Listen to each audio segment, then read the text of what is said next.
తులం బంగారం గోవింద. శాసన మండలి సాక్షిగా ఒప్పుకున్నటువంటి సర్కార్ కవిత అడిగిన ప్రశ్నలకు సమాధానం. అమలు చేయలేమని చేతులెత్తేసినటువంటి మంత్రి పొన్నం ప్రభాకర్ ఆ పథకం అమలు చేయట్లేదు అని చెప్పి బీసీ మంత్రి పొన్నం ప్రభాకర్ సారు చిన్నగా చెప్పిండి. చిన్నగా శాసన మండలిలో పెద్ద బాంబు వేల్చిండు సారు.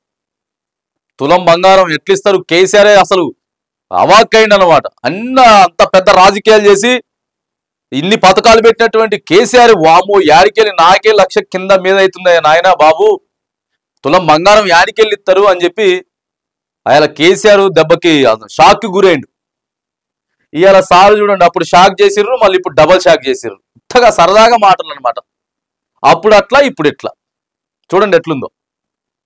పేదండి ఆడబిడ్డల వివాహానికి కళ్యాణమస్తు స్కీమ్ కింద తులం బంగారం ఇస్తామన్న హామీని సర్కార్ నిలుపుకోలేకపోయిందని బీఆర్ఎస్ ఎమ్మెల్సీ కవిత ధ్వజమెత్తారు. సోమవారం మండలిలో తులం బంగారం పథకం అమలుపై పలు ప్రశ్నలకు కవిత లేవనెత్తగా లేదు చెప్పలేమంటూ మంత్రి పొన్నం ప్రభాకర్ సమాధానం చెప్పడం గమనార్హం. ఏడైతుందండి బాబు, మామూలు విషయం. బంగారం వేయాలంటే తులం బంగారం. ఆడబిడ్డలంతా కూడా చూడండి ఒకసారి, మీ ఓట్లు వేయించుకునేటప్పుడు ఏం చేసిండ్రు? ఓట్లు వేయించుకొని ఇలా అధికారంలోకి వచ్చిన తర్వాత ఏం చెప్తున్నారు? ఇంకేంది, స్కూటీలు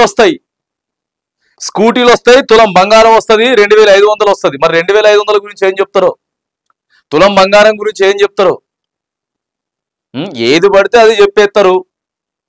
కానీ వీళ్ళు ఏం చెప్పినా కరెక్టే అంటారు. మరి ఇది అడిగితే సార్ మరి మీరు ఎన్నికలప్పుడు 2500 ఇస్తామని చెప్పిండ్రు కదా మహిళలకి, తర్వాత స్కూటీలు ఇస్తామని చెప్పిర్రు, తులం బంగారం ఇస్తామని చెప్పిండ్రు కదా సార్ అని అడిగితే తప్పు అవుతుంది.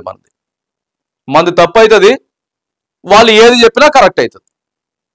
ఇక అదే నడుస్తుంది ప్రస్తుతం.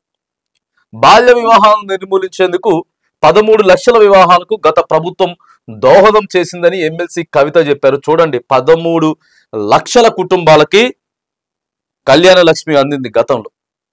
మొదగాల 50,116 ఇచ్చిండ్రు. కొంత రాష్ట్ర ఆదాయం ఎక్కువ వస్తుందని చెప్పేసి దాని 1,116 చేసిండ్రు, పెంచిండ్రు. ఆ తర్వాత ఒక 25,000 పెంచుతా అని చెప్పినట్టున్నాడు కేసీఆర్. పెంచుతాడు దాన్ని, మళ్ళీ కళ్యాణ లక్ష్మిని కూడా కొద్దిగా పెంచుతా అని చెప్పేసి అన్నాడు. మనకు తులం బంగారం కావాలి కదా, తులం బంగారం కావాలని చెప్పి ఇప్పుడు తులం ఇనుము కూడా ఇయ్యలేనటువంటి పరిస్థితి. ఇనుము కూడా ఇయ్యలేరు. కనీసం తుప్పు పట్టిపోయినటువంటి ఇనుము కూడా ఇయ్యడానికి ఆస్కారం లేవు పైసలు. పేదింటి ఆడబిడ్డల వివాహానికి కళ్యాణ వస్తు స్కీమ్ కి తులం బంగారం ఇస్తామని హామీని సర్కార్ నిలుపుకోలేకపోయిందని బీఆర్ఎస్ ఎమ్మెల్సీ కవిత ధ్వజమెత్తారు. అది అబద్ధమని శాసన మండలి సాక్షిగా బయటపడింది. కళ్యాణ వస్తు పథకం ద్వారా 1,00,000 రూపాయలతో పాటు తులం బంగారం ఇస్తామని అన్నారు. కళ్యాణ వస్తు పథకం గురించి మేము అడిగిన ప్రశ్నకు ఆ పథకాన్ని ప్రవేశపెట్టే ఆలోచన లేదని కౌన్సిల్ సాక్షిగా సమాధానం చెప్పారు. ఎన్నికల ముందు ఒక మాట, ఎన్నికల తర్వాత మరొక మాట మాట్లాడుతున్నారని కవిత ధ్వజమెత్తారు. మహిళల పట్ల ఏ మాత్రం చిత్తశుద్ధి లేదని ప్రభుత్వం కాంగ్రెస్ ప్రభుత్వం అని చిత్తశుద్ధి లేని ప్రభుత్వం కాంగ్రెస్ ప్రభుత్వం అని కవిత మండిపడ్డారు. ఇక ఆడపిల్లలకు అండగా తీసుకొచ్చినటువంటి పథకాన్ని భ్రష్టు పట్టిస్తా ఉన్నారు. భ్రష్టు పట్టించిన ఉన్న 1,00,000 కూడా రావట్లే తొందరగా. ఆ ఇచ్చే 1,00,000 కూడా 6 నెలలు పడుతుంది రావాలంటే. బడ్జెట్ గాడికి వెళ్ళి వచ్చింది పరిస్థితి. అందుకే ప్రధానంగా మహిళలంతా కూడా ఆలోచన చేయాలి. ఏదో అంటారు కదా, ఉరుకురికి ఏదో పాలు తాగడం కంటే నిలబడి నీళ్లు తాగడం బెటర్ అనేది ఆప్షన్ ఉంది కదా. రైతు భరోసా విషయంలో కూడా కేసీఆర్ అదే చెప్పిండు. ఇప్పటికే చాలా ఇది ఉన్నది, పరిస్థితి చాలా దారుణంగా ఉన్నది. ఇప్పుడు 10,000 ఇస్తున్నాం కాబట్టి మేము దాన్ని ఇంకొక 2,000 పెంచుతాం, 12,000 ఇచ్చి చేస్తాం. కళ్యాణ లక్ష్మి ఒక 20,000 పెంచే ప్రయత్నం చేస్తాం. తర్వాత ఇప్పుడు ఆసరా పెన్షన్లు 2,000 ఇస్తున్నా కదా, 2,500 ఇస్తా. 4,000 ఇచ్చే వాళ్ళకి 4,500 ఇస్తా. మొత్తం చూసిండు కాబట్టి అర్థమైపోయింది, లోతు ఎంత ఉందో అర్థమైపోయింది కాబట్టి చెప్పేసిండు.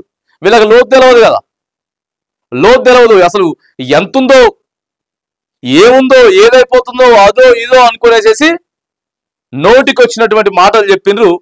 ఇవాళేమో రోజుకు ఒక బాంబు వేలుస్తా ఉన్నారు, ప్రజలకి షాక్ ఇస్తా ఉన్నారు. 2,500 కూడా దాని మీద కూడా చెప్పేస్తారు, మా వల్ల కాదని చెప్తారు. తర్వాత స్కూటీలు అయితే ఇక దాని గురించి ఇక ప్రతిపక్షం వాళ్ళకు కూడా మాట్లాడలేరు దాని గురించి. అసలు ఏమన్నా ఎట్లా తులం బంగారం గురించి మరి ఎట్లా తీసుకొచ్చిందో కవిత ఎట్లా తీసుకొచ్చిందో కానీ ఇక తులం బంగారం గురించి సీదా ప్రజలకే అర్థమైపోయింది. ఇక గోవింద హరిగోవింద తులం బంగారం గురించి మహిళలంతా కూడా మర్చిపోవాలి అనేది క్లియర్గా క్లియర్ గా పొన్నం ప్రభాకర్ గారు ఒప్పేసుకున్నాడు నిన్న.